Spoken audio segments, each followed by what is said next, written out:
کون سے صحابی اے سی لگے تھے اور چندے بھی کرتے ہیں، اے سی دلاؤ ثواب ملتا، بس ثواب کہیں کو مل رہا، مسجد کو دے رہے ہیں، مسجد کو دے رہے ہیں۔ تو حضور لگے تھے، صحابہ لگے تھے، تابعین لگے تھے، تبع تابعین لگے تھے، نہیں لگے تو کیا ہوا؟ بدعت۔ بدعت ہوا تو ثواب کیسا مل رہا؟ اے سی لگانا جب جائز ہے، کوئی بھی نہیں لگائے، تو پھر میلاد النبی پہ لائٹنگ لگانا بدعت کیسے ہوا؟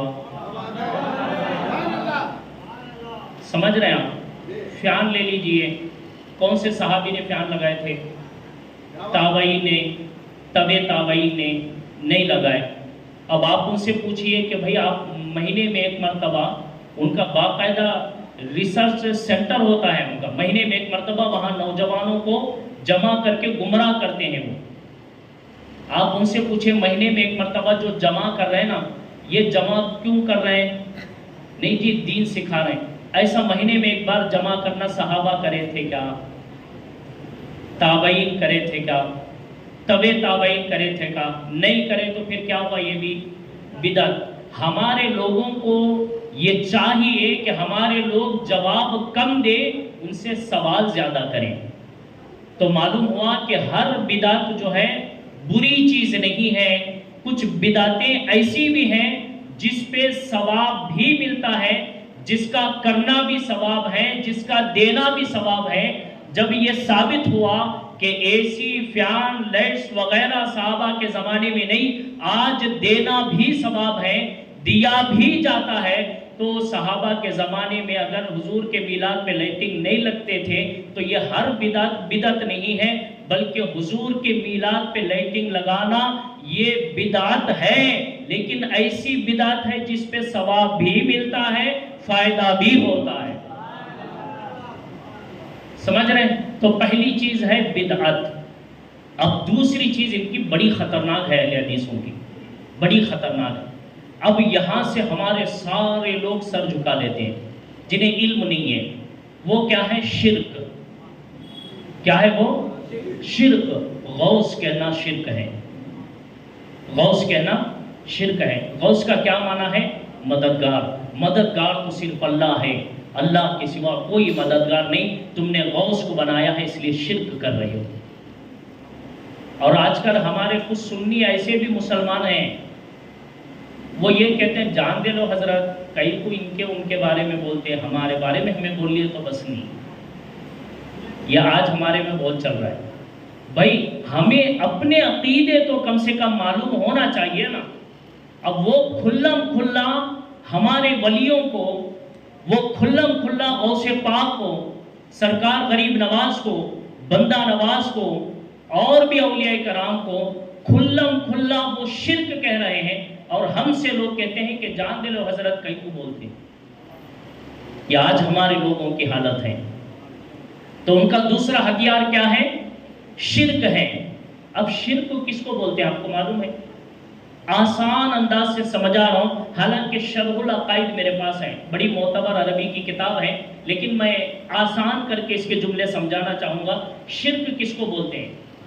آسان یہ سمجھیے کہ شرک کسی کو خدا سمجھنا، کسی کو خدا سمجھنا، یا پھر کسی کو خدا کا بیٹا سمجھنا، یا پھر کسی کو خدا کی صفات میں، خدا کے خوبیوں میں برابر کا سمجھنا، یا تو خدا سمجھنا، یا تو خدا کے خوبیوں والا سمجھنا، یا پھر خدا کا بیٹا سمجھنا۔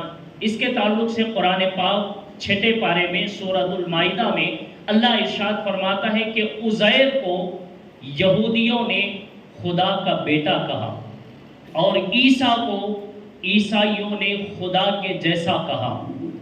اللہ نے دونوں کے تعلق سے کہا کہ یہ دونوں بھی نہ خدا کے ماننے والے ہیں، نہ نبی کے ماننے والے۔ اس آیت کریمہ سے دیکھو شرک کا مطلب سمجھ میں آیا، کسی کو خدا سمجھنا، یا خدا کے صفات میں، اس کے خوبیوں میں خدا کے برابر سمجھنا، یا پھر کسی کو خدا کا بیٹا سمجھنا۔ اب آپ بتائیے، آپ میں سے کوئی کتنا بھی بڑا، جسے الف با نہیں، اے بی سی ڈی آ آ ای ایل بھی نہیں آتے ہوں، اس کو بھی جا کے پوچھو نا آپ کہ بھائی غوث پاک کو خدا سمجھتا ہے، وہ بولتا ہے دیوانہ ہو گیا، غوث پاک کو کہاں خدا سمجھتے ہیں، خدا کا ولی سمجھتے ہیں، تو شرک ہوا نہیں ہوا۔ ایسے آپ ایسے یاد رکھیے، ایسی چیزیں یاد رکھیں نا، جب وہ بولیں گا نا آپ غوث بولتے ہیں شرک ہو گیا، آپ اس سے پوچھیں شرک کا مطلب کیا ہے، پہلے تو مطلب نہیں معلوم ہوتا، اگر مطلب معلوم بھی ہوا نا تو آپ اس کو بولیے کہ بھائی شرک کا مطلب جیسے آپ بول رہے ہیں کسی کو خدا سمجھنا، ہم تو غوث پاک کو خدا چ نہیں سمجھتے، شرک کہاں سے ہوا؟ غریب نواز کو خدا چ نہیں سمجھتے، کہاں سے شرک ہوا؟ بندہ نواز کو، دوسرے ولیوں کو خدا چ نہیں سمجھتے، نہ برابر سمجھتے ہیں، نہ بیٹا سمجھتے، شرک چ نہیں ہوا۔ تو ان کا دوسرا ہتھیار کیا ہے؟ شرک۔ اب جب ہم یہ بات کرتے ہیں نا کہ یہ شرک نہیں ہے تو پھر کیا بولتے معلوم ہے؟ نہیں جی ان کو ماننا شرک نہیں، ہم یہ نہیں بول رہے ہیں ان کو ماننا شرک ہے بول کے، غوث بول کے بلا رہی نا، یہ غوث بلانا شرک ہے، ان کو ماننا نہیں، ہم بھی مانتے ہیں ان کو، غوث پاک کے ہم بھی بیان کرتے ہیں، غوث پاک کے ہم بھی شان بیان کرتے ہیں، ہم بھی مانتے ہیں، لیکن کیا ہے یہ ہے کہ ہم ان کو غوث نہیں بولتے، کیونکہ غوث یہ اللہ کا نام ہے۔ غوث کس کا نام ہے؟ اللہ۔ صرف آپ بولتے جائیے، میں بعد میں سمجھاؤں گا۔ غوث کس کا نام ہے؟ اللہ کا نام ہے۔ بندہ نواز کس کا نام ہے؟ غریب نواز کس کا نام ہے؟ داتا کس کا نام ہے؟ مولا کس کا نام ہے؟ مالک کس کا نام ہے؟ اللہ کا نام ہے۔ اس لیے اللہ کے نام کے ساتھ کسی کو نام رکھ کے بلائے تو شرک ہو جاتا۔ آپ پوچھئے کہ میاں یہ قرآن میں 6607 پر 6 آیاتیں ہیں، اس میں سے ایک آیت بتا جس میں اللہ نے اپنے آپ کو غوث کہا جی؟ 6607 پر 6 آیاتیں ہیں، اس میں سے ایک آیت بتا جس میں اللہ نے کہا میں غریب نواز ہوں۔ اچھا غریب نواز کے تعلق سے ایک مزے کی بات بتاؤں، جب کوئی غریب نواز کے بارے میں بولے نا غریب نواز بولنا شرک ہے کیونکہ غریب نواز اللہ ہے، آپ بولو تو شرک کر رہا، پہلے تو کلمہ پڑھ، وہ حیران ہوگا یہ کیا بات ہے۔ تو آپ پوچھئے ہم غریب نواز بولتے ہیں، خدا صرف غریب نواز ہے یا امیر نواز بھی ہے؟ خدا غریب نواز ہے یا امیر نواز بھی ہے؟ وہ کہے گا نہیں امیر نواز بھی ہے۔ تو ہمارا یہی تو عقیدہ ہے، ہم غریبوں کو نوازنے والے کو غریب نواز کہتے ہیں اور غریب جیسے نوازوں کو نوازنے والے کو خدا کہتے ہیں۔ تو ہمیں جو ہے سوالات کے جوابات نہیں، سوالات پہ سوالات کرنا ہے۔ تو اب یہ معلوم ہو گیا نا کہ غوث یا علی کہنا یا پھر مولا کہنا یا پھر جو ہے بولیے بندہ نواز کہنا یا غریب نواز کہنا یا داتا کہنا یا مالک کہنا، یہ سارے قرآن پاک میں لکھے ہوئے نہیں ہیں۔ اب جب لکھے ہوئے نہیں ہیں بولتے نا تو پھر اس کے بعد اب دوسرا تیر نکالتے ہیں، وہ ریڈی میں رکھے رہتے ہیں، دوسرا تیر نکلتا۔ دوسرا تیر کیا ہے؟ نہیں جی ہمیں ہے گا تو نہیں بول رہی، وہ معنی میں سے اللہ بول رہا ہے کہ میں بھی مددگار ہوں، تو معنی ایک ہی مل گیا، اس کا سے غوث بولنا شرک ہے۔ سمجھ رہے؟ غریب نواز معنی ایک ہی مل گیا، اس لیے یہ شرک ہے۔ بندہ نواز یہ اللہ تعالیٰ کی صفت ہے، اللہ کی خوبی ہے، اس لیے یہ معنی مل گیا، اس لیے یہ شرک ہے۔ اگر صرف لفظ شرک ہے، کیا ہے؟ صرف لفظ شرک ہے، لفظ بولنا، غوث، بندہ نواز یا داتا یا مالک یا کوئی اور لفظ بولنا، حالانکہ یہ سارے لفظ اللہ نے اور اللہ کے رسول نے احادیث میں یہی جملے نہیں بیان فرمائے، لیکن اس کے معنی ملتے جھلتے بول کے شرک کا فتویٰ لگاتے ہیں۔ آئیے ذرا ہم قرآن سے پوچھتے ہیں، قرآن سے پوچھیں گے کہ قرآن جو اللہ کی صفتیں ہیں کیا وہ نبی کو نہیں بول سکتے؟ دیکھو میں ٹھنڈا آدمی ہوں تو یہ مطلب نہیں آپ بھی ٹھنڈے بیٹھیں گے، آپ تو ذرا سبحان اللہ بولیں گے نا۔ میں مزاج میرا نرم ہے لیکن آپ کا مزاج تو گرم ہونا چاہیے نا، دل میں بھی بٹھائیے، یہ مزاج بھی رکھیے اور دل کر رہا ہے، وہ صفت ہم کیا نبی کو بول نہیں سکتے، ولی کو نہیں بول سکتے، ایمان والوں کو نہیں بول سکتے؟ قرآن ہمیں جواب دیتا کیوں نہیں بول سکتے؟ آ کے قرآن تو پڑھ، آ کے قرآن تو پڑھ، معلوم ہوگا۔ اور ہمارے سنیوں میں یہی کمی ہے، قرآن پڑھتے نہیں۔ ہمارے سنیوں میں یہی کمی ہے کہ قرآن دیکھتے نہیں، کھولتے نہیں، نہ علماء کے پاس بیٹھتے ہیں پڑھنے کے لیے۔ ذرا قرآن کی آیتیں سنیے۔ اب قرآن کی آیتوں میں معنی ملنے والے نہیں، سیم ٹو سیم لفظ اللہ اپنے نبی کے لیے بول رہا ہے، سیم ٹو سیم لفظ اللہ تعالیٰ ایمان والوں کے لیے بول رہا ہے، سیم ٹو سیم لفظ اللہ تعالیٰ ایک عام انسان کے لیے بول رہا ہے۔ پہلی آیت کریمہ سورۃ التوبہ، اللہ تبارک و تعالی ارشاد فرماتا ہے، آیت نمبر 1117 ہے۔ اللہ تبارک و تعالی ارشاد فرماتا ہے کہ اے محبوب صلی اللہ تعالی علیہ وسلم، آپ ان سے فرما دیجئے انہ بہم رؤوف الرحیم، انہ بہم رؤوف الرحیم، اے محبوب بے شک اللہ تعالی رؤوف بھی ہے، رحیم بھی ہے۔ معنی پہ دھیان مت دیجئے، جملوں پہ دھیان دیجئے۔ کیا جملے ہیں؟ رؤوف الرحیم۔ کس کے بارے میں اللہ نے کہا ہے؟ اپنے تعلق سے کہا ہے کہ محبوب ان سے کہہ دو کہ تم پر اللہ تعالی رؤوف بھی ہے اور رحیم بھی ہے۔ اللہ تبارک و تعالی 11ویں پارے میں اللہ تعالیٰ سورۃ التوبہ میں آیت نمبر 120 پر 8 میں اللہ ارشاد فرماتا ہے، لقد جاءکم رسول من انفسکم عزیز علیہ ما عنتم حریص علیکم بالمؤمنین رؤوف الرحیم۔ اللہ تعالیٰ حضور کے تعلق سے کہہ رہا ہے بالمؤمنین رؤوف الرحیم، مومنین پر میرا محبوب بھی رؤوف الرحیم ہے۔ ذرا پوچھئے کہ مولا شرک نہیں ہوا؟ تو بھی رؤوف الرحیم ہے، تیرا بندہ بھی، تیرا نبی بھی، تیرا رسول بھی رؤوف الرحیم ہے، شرک نہیں ہوا؟ اللہ کہے گا میں رؤوف الرحیم ہوں خود سے، اور میرے حبیب کو رؤوف الرحیم میں نے بنایا ہے۔ جب جس کو خدا نے بنایا ہے اسے کیوں تکلیف ہوتی ہے؟ لیکن کمی کیا ہے نا، میں پھر یہی بات کہوں گا، کمی ہمارے اندر ہے کہ ہم نے جو ہے کبھی قرآن پڑھنے کی کوشش نہیں کی ہے۔ دوسری آیت کریمہ اللہ تبارک و تعالی 17ویں پارے میں ارشاد فرماتے، یہی آیت کریمہ 12ویں پارے میں بھی موجود ہے، سورہ یوسف میں آیت نمبر 40 ہے۔ اللہ تعالی ارشاد فرماتا ہے ان الحکم الا للہ، صرف اللہ ہی حاکم ہے، صرف اللہ ہی حاکم ہے۔ اللہ نے اپنے لیے کہا کہ اللہ کیا ہے؟ حاکم ہے، فیصلہ کرنے والا ہے۔ اب پھر اس کے بعد پارہ نمبر 5 میں سورۃ النساء میں اللہ تعالیٰ ارشاد فرماتا ہے، آیت نمبر 7 پر 5 ہے، اللہ ارشاد فرماتا فَلَا وَرَبِّكَ لَا يُؤْمِنُونَ حَتَّى يُحَكِّمُوكَ، اللہ فرماتا ہے اس وقت تک کوئی آدمی مومن ہو نہیں سکتا اے محبوب جب تک کہ آپ کو حاکم نہ بنا لے۔ تو ایک جگہ اللہ بول رہا ہے میں حاکم ہوں، دوسرے جگہ اللہ بول رہا ہے میرا حبیب بھی حاکم ہے، تو شرک نہیں ہوا نا؟ کیوں؟ وہ حاکم خود سے ہے اور حضور کو اللہ نے حاکم بنایا ہے۔ ایک اور آیت کریمہ اللہ تعالیٰ ارشاد فرماتا ہے، اب یہ آیتیں ہیں نا، یا اب جو اس سے پہلے میں سنایا ہوں، اللہ نے اپنے تعلق سے الگ آیت میں کہا، اپنے حبیب کے تعلق سے الگ آیت میں کہا۔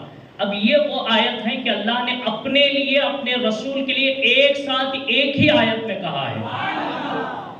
پارہ نمبر 10 ہے اور اس آیت نمبر ہے 50 پر 9، اللہ ارشاد فرماتا وَلَوْ أَنَّهُمْ رَضُوا مَا آتَاهُمُ اللَّهُ وَرَسُولُهُ، پھر اللہ فرماتا وَقَالُوا حَسْبُنَا اللَّهُ سَيُؤْتِينَا اللَّهُ مِنْ فَضْلِهِ وَرَسُولُهُ إِنَّا إِلَى اللَّهِ رَاغِبُونَ۔ دو جگہ اللہ نے فرمایا اللہ و رسول، پھر کہا اللہ و رسول۔ پہلے کا مطلب ہے کہ اے محبوب کیا یہ اس بات پہ خوش نہیں ہوتے اللہ اور اس کے رسول نے انہیں غنی کر دیا ہے؟ اللہ اور اس کے رسول نے انہیں غنی کر دیا ہے۔ مولا غنی تو تو ہے، اپنے نام کے ساتھ ملا کے نبی کو غنی بنا رہا ہے، شرک نہیں ہوا؟ تو خدا کہے گا شرک کیسا ہوتا؟ میں غنی اپنے سے بناتا ہوں، میرے حبیب میرے فضل سے بناتا ہے، میری عطا سے میرا حبیب بناتا ہے۔ پھر فرماتے ہیں سَيُؤْتِينَ اللَّهُ مِنْ فَضْلِهِ وَرَسُولُهُ، قرآن کہتا ہے کہ اللہ اپنے فضل سے دیتا ہے اور اس کا رسول بھی دیتا ہے۔ تو معلوم ہوا اسی لیے بریلی کے تاجدار نے کہا تھا نا، کون دیتا ہے دینے کو منہ چاہیے، دینے والا ہے سچا، دینے والا ہے سچا ہمارا نبی۔ ایک اور آیت کریمہ پارہ نمبر 11 سورہ یونس آیت نمبر 60/5 میں اللہ فرماتا ہے ان العزت للہ جمیعا، بے شک عزت ساری اللہ کے لیے ہے۔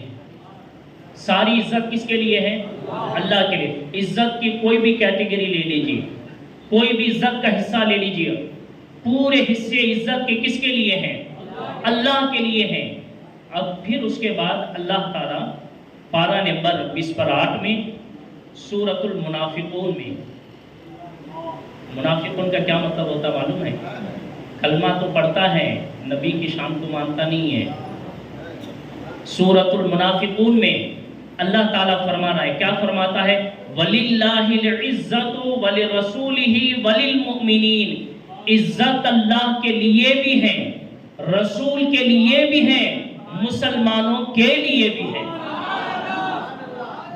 اللہ نے یہاں صرف اپنے رسول کو شامل نہیں کیا، اللہ نے یہاں مسلمانوں کو بھی شامل کیا ہے۔ حالانکہ عزت کا لفظ سیم ٹو سیم ہے۔ اللہ سے پوچھو کہ اللہ عزت تو تیری ہے، پھر بندوں کو کیسے ملی؟ اللہ کہے گا میری عزت میری اپنے سے ہے، میرے بندوں کو عزت میں نے دی ہے، مسلمانوں کو عزت میں نے دی ہے۔ پھر آگے اللہ نے فرمایا وَلَٰكِنَّ الْمُنَافِقِينَ لَا يَعْلَمُونَ، یہ عزت کے باتیں منافقین نہیں سمجھتے، یہ منافقین عزت کی باتیں نہیں سمجھتے، اور ہم عزت والے ہیں اس لیے عزت والوں کی باتیں سمجھتے ہیں۔ عرش حق ہے مسند رفعت رسول اللہ کی، دیکھنی ہے حشر میں عزت رسول اللہ کی، ہے نا؟ تو دیکھیے ایک اور آیت کریمہ میں، یہ آیت تو ایسی ہے کہ کمر توڑ کے رکھیں گے۔ پیدا کرنے والا کون ہے؟ ٹھیک ہے، ہم غوث اعظم سے دعا کرتے ہیں نا کہ غوث اعظم کوئی اولاد دے دیجیے، لوگ کہتے ہیں کہ نہیں شرک ہو گیا، کیسے دے سکتے ہیں؟ ہاں اولاد دینا تو اللہ کا کام ہے نا۔ ذرا دیکھیں قرآن پاک کو ذرا سمجھیے، 7واں پارہ ہے، سورۃ الانعام ہے، آیت نمبر 1 ہے، اللہ فرماتا الحمدللہ الذی خلق السماوات والارض، تمام تعریفیں اس اللہ کے لیے جس نے زمین و آسمان خلق کیے۔ پیدا کرے بول کے میں نہیں بول رہا ہوں، کیونکہ جملہ آپ کو یاد رکھنا ہے، کیا ہے؟ خلق کیے، خلقا، یہ جملے آپ کو یاد رکھنا ہے۔ اللہ نے اپنے لیے کہا خالق ہوں، خلقا، میں نے پیدا کیا ہے۔ اگر سیم ٹو سیم جملے ولیوں کے لیے یا نبی کے لیے بولنا شرک ہوتا، اللہ تعالیٰ دوسرے جگہ پارہ نمبر 3 سورہ آل عمران آیت نمبر 40/9 میں حضرت عیسیٰ کا ذکر کرتے ہوئے اللہ فرماتا ہے میرے عیسیٰ نے اپنی امت سے کہا انی اخلق لکم من الطین، میں تمہارے لیے پرندوں کو پیدا کرتا ہوں، خلق کرتا ہوں۔ اب مولا سے پوچھو مولا پیدا کرنا تو تیرا، خلق کرنا تیرا کام ہے، یہ تیرے نبی کہہ رہے ہیں کہ میں بھی خلق کرتا ہوں، تو اللہ کہے گا کہ میں خلق اپنے سے کرتا ہوں، عیسیٰ میری عطا سے کرتا ہے۔ تو معلوم ہوا کہ سیم جملے شرک نہیں ہے۔ اچھا یہ مدد کے تعلق سے بڑے بولتے ہیں، غوث کا معنی مدد ہے، اللہ بھی مددگار ہے، اس لیے شرک ہو گیا۔ ذرا قرآن کی آیت دیکھیے، قرآن ہمیں کیا سکھاتا ہے، کیا کہتا ہے؟ قرآن پاک کی آیت کریمہ ہے، وقت کم ہے، کبھی ٹائم ملا تو انشاءاللہ تعالیٰ تفصیل کے ساتھ بیان کریں گے، میں صرف قرآن کی آیتیں پڑھ رہا ہوں۔ وَمَا لَكُم مِّن دُونِ اللَّهِ مِن وَلِيٍّ وَلَا نَصِيرٍ، اللہ فرماتا وَلَا نَصِيرٍ، مددگار صرف اللہ تعالیٰ ہے۔ مددگار صرف کون ہے؟ اللہ تعالیٰ ہے۔ نصیر، نصر ینصر سے مدد کرنا، کیا ہے لفظ؟ نصر ینصر سے نصیر، مدد کرنا، نصیر لفظ ہے۔ اور پھر اللہ تعالیٰ پارہ نمبر 20/8 میں سورۃ الصف میں اللہ ارشاد فرماتا یا ایھا الذین آمنوا کونوا انصار اللہ، اے ایمان والو اللہ کے دین کی مدد کرو۔ انصار اللہ، نصر ینصر سے مددگار بنو۔ معلوم ہوا اللہ اپنے لیے بھی سیم لفظ استعمال کر رہا ہے اور اپنے بندوں کے لیے، ایمان والے کے لیے بھی یہی لفظ استعمال فرما رہا ہے۔ ایک اور آیت کریمہ ہے، اللہ تعالیٰ ارشاد فرماتا ہے، یہ تو بڑی کمال کی آیت ہے۔ اللہ تعالیٰ ارشاد فرماتا ہے کہ پارہ نمبر 29 سورۃ التحریم، اللہ فرماتا ہے واللہ مولاکم، اللہ تمہارا مولا ہے، اللہ تمہارا مولا ہے۔ کون ہے مولا؟ اللہ تعالیٰ۔ اب پھر اس کے بعد اسی آیت کے 3-4 آیتوں کے نیچے اللہ فرماتا ہے، اللہ کہتا ہے کہ ان تتوبا الی اللہ فقد صغت قلوبکما وان تظاہرا علیہ فان اللہ هو مولاہ وجبریل وصالح المؤمنین والملائکۃ بعد ذلک ظہیر۔ اللہ فرماتا میں بھی مولا ہوں اور جبریل بھی مولا ہے اور نیک مسلمان بھی مولا ہے۔ اگر سیم جملے شرک ہوتا تو پھر قرآن پاک میں اللہ نے سیم جملے جبریل کے لیے بھی استعمال کیے ہیں، سیم جملے ایمان والوں کے لیے بھی استعمال کیے ہیں۔ اچھا مومنین تو مومنین ہے بھائی، اللہ کو مانتے ہیں نا، اللہ کو کیا کرتے ہیں؟ مانتے ہیں۔ اس لیے اللہ نے اپنے ماننے والوں کو اپنے صفتوں میں جو اپنے ساتھ خاص الفاظ ہیں، اپنے فضل سے اللہ نے بندوں کو بھی ان خوبیوں کا مالک بنایا ہے۔ اب ایک آیت کریمہ سنا رہا ہوں، اگر شرک ہوتا چاہے لفظ بولنے سے یا لفظ کا معنی ملنے سے شرک ہوتا تو قرآن کریم کی آیت سنیے، اللہ تعالیٰ پارہ نمبر 5 میں ارشاد فرماتا ان اللہ کان سمیعا بصیرا۔ کیا ہے سمیعا؟ بولیے کیا ہے؟ سمیعا بصیرا۔ بے شک اللہ تعالیٰ سمیع سننے والا ہے، بصیر دیکھنے والا ہے۔ کون ہے؟ اللہ تعالیٰ سمیع ہے، بصیر ہے۔ اب پھر اس کے بعد اللہ تعالیٰ پارہ نمبر 29 میں سورۃ الدہر میں فرماتا ہے انا خلقنا الانسان من نطفۃ امشاج نبتلیہ فجعلناہ سمیعا بصیرا۔ اللہ یہاں کس کے بارے میں کہہ رہا ہے؟ کہتا ہے انا خلقنا الانسان، ہم نے انسان کو ایک نطفے سے پیدا کیا، پھر نبتلیہ فجعلناہ بصیرا، ہم نے اس کو سمیع اور بصیر بنایا ہے۔ تو سیم جملے اللہ نے ایمان والوں کے نہیں تمام انسانوں کے لیے استعمال کیا، تو معلوم ہوا کہ سیم لفظ بولنا اولیاء کرام کو یہ شرک نہیں ہے۔ لیکن عقیدہ یہ رکھنا ہے کہ وہ جو صفتوں والا ہے وہ اس کی خود کی ہے، وہ مدد کرتا ہے خود سے، وہ سنتا ہے خود سے، وہ دیتا ہے خود سے، وہ بولتا ہے خود سے، لیکن حبیب دیتا ہے اللہ کی عطا سے، حبیب سنتا ہے اللہ کی عطا سے، حبیب مدد کرتا ہے اللہ کی عطا سے۔ ایک بڑی خاص بات جو اہل حدیث اس آیت کو بار بار پیش کر کے اللہ والوں کی شان میں، نبیوں کی شان میں غستاخی کرنے کی کوشش کرتے ہیں، وہ یہ ہے کہ اللہ فرماتا ہے یا ایھا الناس ضرب مثل، اللہ تعالیٰ مثال بیان کر رہا ہے، فاستمعوا لہ، غور سے سنو اس مثال کو، ان الذین تدعون من دون اللہ لن یخلقوا ذبابا ولو اجتمعوا لہ، تم جس کو اللہ کو چھوڑ کر جسے تم خدا سمجھتے ہو ان سب کو جمع کرو، اور جمع کر کے اگر ایک مکھی کو اڑانا چاہو تو نہیں اڑا سکتے۔ پھر اس کے بعد اللہ فرماتا وَإِن يَسْلُبْهُمُ الذُّبَابُ شَيْئًا، مکھی کو اڑانا تو دور کی بات ہے، مکھی کو ختم کرنا تو دور کی بات ہے، اگر مکھی کسی میٹھی چیز پہ بیٹھ جائے اور اس کو لے لیں، اس مکھی سے اس میٹھی چیز کو چھیننے کی بھی طاقت نہیں رکھتے۔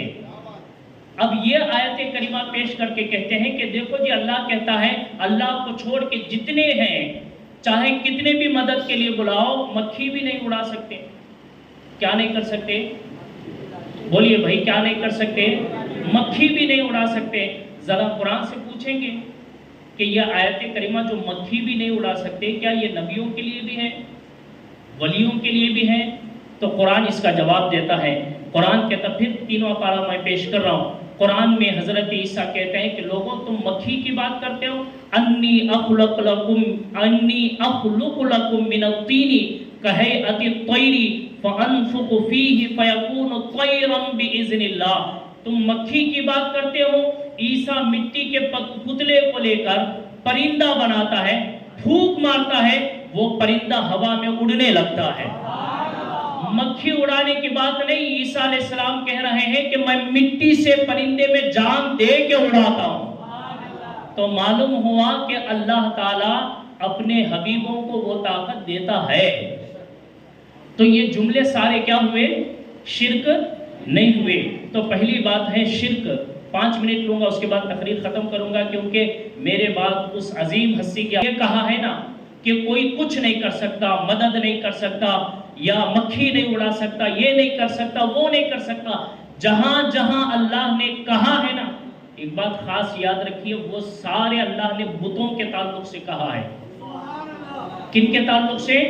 بتوں کے تعلق سے۔ بخاری شریف کی حدیث پاک ہے، باب الفتن، کتاب الفتن میں حضرت ابن عمر رضی اللہ تعالیٰ عنہ کہتے ہیں بدترین مخلوق خارجی ہے، اس لیے بدترین مخلوق ہے کیونکہ وہ جو آیتیں کفار اور بتوں پہ اتری ہیں وہ آیتیں لا کے ولی اللہ پہ فٹ کرتے ہیں، وہ آیتیں لا کے انبیاء پہ فٹ کرتے ہیں۔ یہ بدترین مخلوق ہے۔ اب ذرا دیکھیے جو نبیوں کے شان کے تعلق سے یہ بولتے ہیں نا یہ نہیں کر سکتے، یہ سارے کس پہ اتری ہے؟ بتوں کے تعلق سے یا کفار کے تعلق سے۔ یہ لا کے کہاں لگاتے ہیں؟ انبیاء پر، اولیاء پر لگاتے ہیں۔ ابن عمر کے فتوے کے مطابق یہ کیا ہوئے؟ سب سے بدترین مخلوق ہوئے۔ اور آج ہم یہ سوچتے ہیں سب سے بدترین مخلوق، جب قرآن اٹھا کے بولتے ہیں نا پارہ نمبر 1 آیت نمبر 1، ہم سمجھتے ہیں کہ ابا کیا بول رہا جی، صحیح بول رہا ہوں گا، ہے نا؟ یہ ہمارا حال ہے۔ اب ایک حدیث پاک آخری سنا کے ختم کر رہا ہوں۔ یہ امام بخاری کی میرے سامنے کتاب ہے الادب المفرد۔ کیا ہے؟ الادب المفرد۔ امام بخاری یہاں لکھتے ہیں کہ تم کہتے ہو یا رسول اللہ کہنا شرک ہے، یا غوث کہنا شرک ہے، یا غریب نواز کہنا شرک ہے۔ میں حدیث لا رہا ہوں، امام بخاری کہہ رہے ہیں، میں حدیث لا رہا ہوں۔ حدیث پاک کیا ہے ذرا سنیں۔ حدثنا ابو نعیم قال حدثنا سفیان عن ابی اسحاق عن عبد الرحمن بن سعد قال خدرت رجل ابن عمر، حضرت ابن عمر رضی اللہ تعالیٰ عنہ کا پاؤں سن ہو گیا، سن ہو گیا، یعنی آپ کا پاؤں نہیں اٹھ رہا تھا، آپ کا پاؤں حرکت نہیں کر رہا تھا۔ ڈاکٹر آیا اور ڈاکٹر نے کہا کہ اے ابن عمر تیرے پاؤں کا کچھ نہیں ہو سکتا، عمر کے بیٹے ہیں، عمر کے بیٹے ہیں، اس کے بیٹے ہیں جس کے تعلق سے نبی نے فرمایا کہ اگر یہ راستے سے گزر جائے شیطان بھاگ جاتا ہے۔ اس کے بیٹے ہیں جس کے تعلق سے نبی فرماتے ہیں کہ میرا عمر بولے ہو بہو لفظوں پہ اللہ قرآن کی آیتیں نازل فرماتا ہے۔ اس کے بیٹے حضرت عمر کے بیٹے کا پیر کیا ہو گیا؟ سن ہو گیا، کام کرنا بند کر دیا۔ ڈاکٹر نے کہا کہ کچھ نہیں ہو سکتا۔ حضرت ابن عمر نے پوچھا پھر کیا کروں، کیا کروں؟ ڈاکٹر نے کہا کوئی راستہ نہیں، صرف ایک راستہ ہے، اذکر احب الناس الیک، اے ابن عمر جس سے تو سب سے زیادہ محبت کرتا ہے اس کا نام لے، جس کا تو سب سے زیادہ پیار کرتا ہے، جس سے محبت کرتا ہے اس کا نام لے۔ اب حضرت عمر نے یہ نہیں کہا یا اللہ یا مالک یا خالق نہیں کہا، حضرت عمر نے فوراً کہا یا محمد۔ کیا کہا؟ یا محمد۔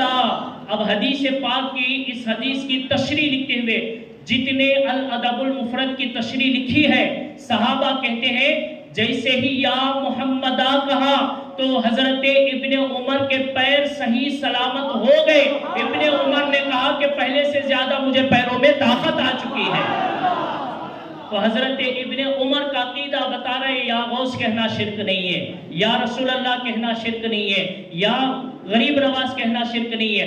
آپ اہل سنت کے کوئی بھی عقیدے لے لے جسے یہ شرک بدعت کہتے ہیں، شرک بدعت نہیں ہے، یہ آیت قرآن و حدیث کے مطابق ہے۔ اعلیٰ حضرت عظیم البرکت فرماتے ہیں اہل سنت کا ہے بیڑا پار، اصحاب حضور ناؤ ہے اور نجم ہے، عطرت رسول اللہ کی سرور کہوں کے مالکو، مولا کہوں تجھے، باغ خلیل کا گلے زیبا کہوں تجھے۔ اور اعلیٰ حضرت کہتے ہیں کہ بس میرے رضا، پیارے رضا، میٹھے رضا نے قلم توڑ دی. کہتے ہیں کہ کس کی بات کر رہے ہو. ایک چھوٹا اگزامپل دے کے آگے بڑھتا ہوں. میرا دل بول رہا ہے کہ نہیں یہ بات کہنا چاہیے. آج لوگ جو ہے نا کیسے عقیدے بیان کرتے ہیں بھائی نبی کے تعلق سے, کیسے عقیدے بیان کرتے ہیں. نبی سن نہیں سکتے, نبی دیکھ نہیں سکتے, نبی نہیں کر سکتے. میں آپ سے پوچھنا چاہتا ہوں یہ کیا ہے جی؟ موبائل ہے. کب بنا یہ؟ 1400 سال پہلے نہیں نا. کب بنا ہے جی؟ ابھی وجود میں آیا. بنانے والا کون ہے؟ اللہ کا ولی ہے؟ نہیں, ایک انگریز ہے. کس سے بنے؟ لوہے سے, پلاسٹک سے, تانبے سے, اور جس سے بھی بنے ہیں نا, زمین کے چیزوں سے بنے ہیں. اب میں آپ سے پوچھنا چاہتا ہوں, کسی کو سعودی بھیجئے, مکے کو, مدینے کو بھیجئے, ویڈیو کال کیجئے. ویڈیو کال کرتے ہی کیا ہوگا؟ یہاں آپ دکھ رہے ہیں, وہاں وہ دیکھ رہا ہے. یہاں آپ سنا رہے ہیں, وہاں وہ سن رہا ہے. موبائل صرف سنتا دیکھتا نہیں, سناتا دکھاتا بھی ہے جی. موبائل صرف سنتا دیکھتا نہیں ہے, دکھاتا سناتا بھی ہے. یار ایک آدمی بنائے, اس موبائل میں اتنی طاقت ہے کہ وہاں بیٹھا ہوا سن سکتا ہے, وہاں بیٹھا ہوا دیکھ سکتا ہے. جس کو اللہ نے اپنے نور سے بنایا ہو, جسے اللہ نے اپنے نور سے بنایا ہو, وہ کیوں نہیں دیکھ سکتا؟ وہ کیوں نہیں سلام سن سکتا؟ اور اللہ اکبر, ایک اور عجیب بات بتاؤں, آج ہندوستان بڑا خوش ہے, ہم نے چاند پہ بھیج دیا ہے. ہم نے جی چاند پہ ہم نے بھیج دیا ہے. چندریان 3 ہمارا کیا ہو گیا ہے؟ سکسیس ہو گیا, کامیاب ہو گیا. ذرا پوچھئے بھائی چاند پہ گیا, وہ جا کے کیا ہوا؟ وہ کہتے ہیں گھنٹے گھنٹے کو خبر دیتا ہے. کیا کرتا ہے؟ گھنٹے گھنٹے کو خبر دیتا ہے. چاند کی دنیا الگ, زمینی دنیا الگ, وہ دنیا الگ, یہ دنیا الگ. لیکن انسان کا بنایا ہوا ایک مشن جب جاتا ہے ہزاروں کلومیٹر اوپر, جہاں ہوا نہیں, آدمی نہیں, کوئی چیز آتی جاتی نہیں ہے, وہاں پہ کوئی مشن کا ایک ٹکڑا جاتا ہے, گھنٹے گھنٹے خبر دیتا ہے. جب وہ خبر دے سکتا ہے تو مدینے میں بیٹھا ہوا اللہ کا رسول نہیں دے سکتا. جب گھنٹے گھنٹے کی چیزیں وہ دکھا سکتا ہے تو نبی نہیں دکھا سکتے. یہ کیسے لوگ عقیدے بنا رہے ہیں. اسی لیے اعلیٰ حضرت نے کہا تھا کہ لگی ہے نزدیک کو کہ کوے ہی سے کھائے, شوربے ہی سے کھائے. لگی ہے نزدیک کو یا عادت کے شوربے ہی سے کھائے. مرغ ہاتھ نہ آئے تو زاغ لے کے چلے. یعنی مرغی ہاتھ نہیں لگی تو چلو کوا ہی لے جا کے کھاؤں گا, شوربے کی عادت پڑ گئی ہے. یہ عادت ہے. لیکن ہم سنیوں کی عادت ہے کہ مانگیں گے مانگے جائیں گے, منہ مانگے پائیں گے. وآخر دعوانا الحمدللہ.